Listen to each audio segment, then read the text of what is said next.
So if you've ever down-tuned your guitar, you probably already know that this can cause some issues with the tuning stability and the playability of your instrument.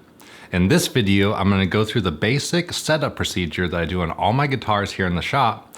So if that sounds interesting to you, be sure you stick around and watch this video.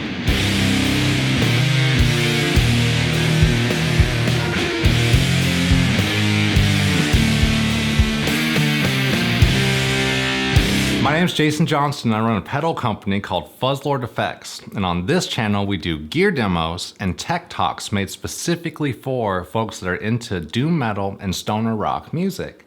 So if that is your kind of thing, be sure you check out the channel and some of the other videos and hit the subscribe button, hit that notification bell so you get notified every week when a new video comes out. You can keep up with me on a daily at Fuzzlord Effects over at Instagram, and you can check out all of the pedals at the fuzzlordeffects.com website. So let's get into this guitar setup video.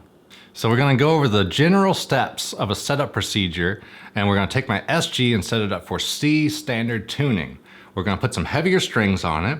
We're gonna check the neck relief. We're gonna adjust the string height. And lastly, we're gonna make sure the intonation is set up properly.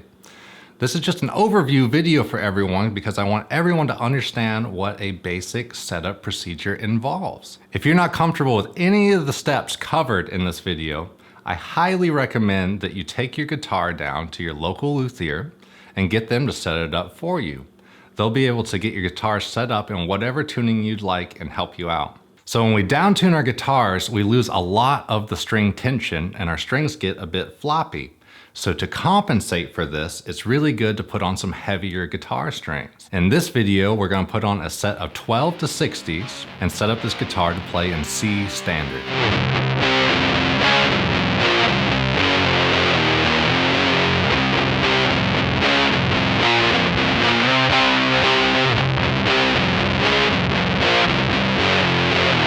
So now that we got our new guitar strings on and we're tuned up to pitch, C standard for this video, we need to check our neck relief. So what neck relief is a small amount of bow in our neck so that the strings have room to vibrate in the middle.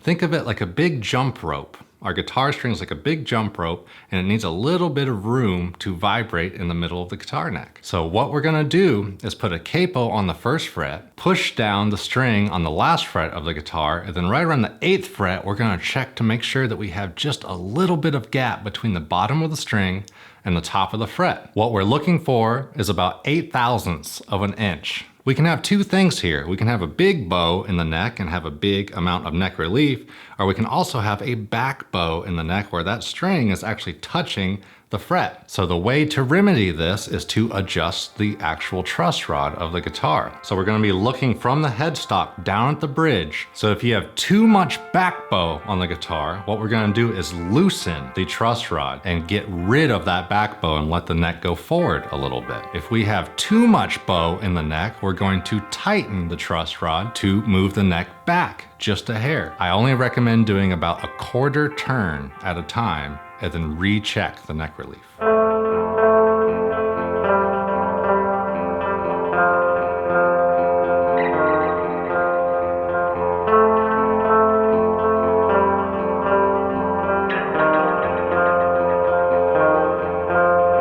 So we put new strings on our guitar, checked out the neck relief and adjusted the truss rod, and now what we're gonna do is check out the string height at the bridge and the nut. So the easiest way to check the string height is to use one of these string height measurement tools, which you can find online. And what you do is you just measure the height of the string at the 12th fret, so the distance between the bottom of the string and the top of the fret, and then we can use the thumb screws to adjust the height of the strings at the bridge. What we're looking for is about 80/1000ths on the low string and about 60/1000ths on the high string. So we just put our measurement tool in on the 12th fret, and then we can raise or lower our bridge as needed to get to those numbers. So the last major problem we can run into during the setup procedure using heavier strings is that sometimes our new string won't fit properly into our nut slot. We can do one of two things here. Either we can take some files and very carefully file out the nut so that our new string sits in properly, but most of us aren't comfortable doing that. So I highly recommend during this step, if you're not comfortable doing that, to go down to your local guitar shop and talk to a luthier and get this step done professionally. So we're on the last step of our setup procedure, and we're gonna go over the intonation of the guitar.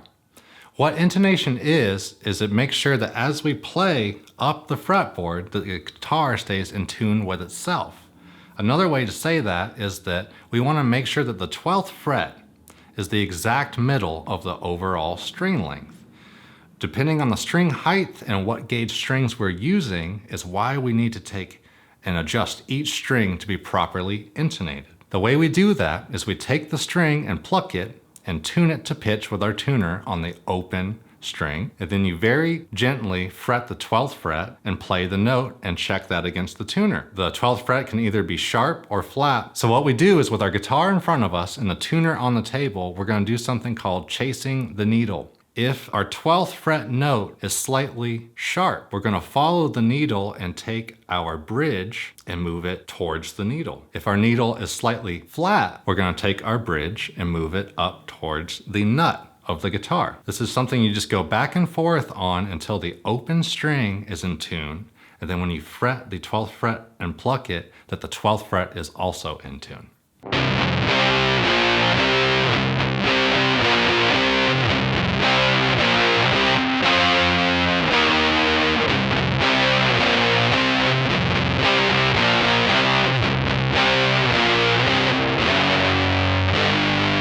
So that wraps up our guitar setup procedure specifically aimed towards down-tuned guitars.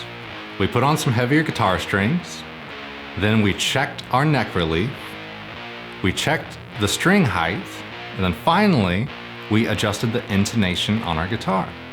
Now, if you follow these simple steps, your guitar should be playing a lot nicer now and be able to hold these low tunings a lot better and be in tune as you play up and down the neck. So here is the question of the week. I want to know what kind of guitar you play, what tuning you use, and what set of string gauges you use on your guitar. Everyone likes a different setup on their guitar, so I'm always curious to know what you are playing. So be sure you leave me a comment below and let me know those 3 things. Thank you for watching the video, and be sure you check out some other videos on the channel if you like this kind of content. And subscribe, like the video, leave me that comment, and I look forward to seeing y'all back next week.